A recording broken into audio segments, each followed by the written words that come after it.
Now, major changes to customer ID rules are being introduced today for victims of domestic violence who need to open a bank account. More than 2 million Australians experience financial abuse in their lifetime. 63% of women in financial stress are victims. The abuse can take a number of forms, such as using violence or intimidation to deny access to bank accounts, preventing access to work or benefits, or withholding living expenses. For more, we're joined by the Chief Executive of the Australian Banking Association, Anna Bligh. Anna Bligh, this is such a good move. Over the years, I've been approached for help by so many Australian women trapped in abusive relationships financially. How's this going to work?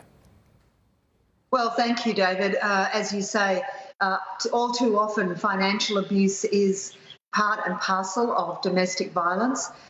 Perpetrators use withhold access to accounts, to ID, to documents, so that the woman is trapped. What this means, and AUSTRAC has been working with banks and the ABA to ensure that banks now have more flexibility when you go to your bank, you need 100 points of ID. If you are fleeing a very violent situation, often you can't take those documents with you, or the perpetrator has withheld them from you. What the new rules mean is that banks can have a more flexible approach. They can take a reference from someone such as the manager of a shelter, a psychologist, a GP, to open that account, to let that person have access to social security payments or to their own salary for the first time. And that financial independence is the first step to freedom from this sort of violence. Yeah, and I think people would be stunned to realise how widespread this is. It's almost epidemic proportions for a lot of women.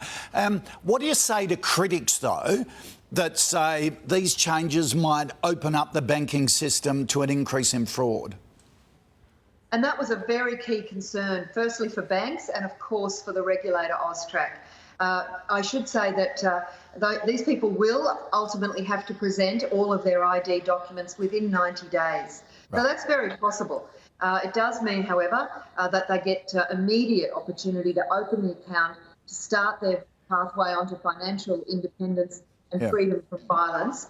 But ultimately, we all know it takes time to get a new passport, a new birth certificate, and you need ID to get ID. So people would be shocked, I think, to know how many women turn up at a women's shelter without a driver's licence, without a passport, without a single dollar to their name. And it is a terrible situation for so many women. A step in the right direction.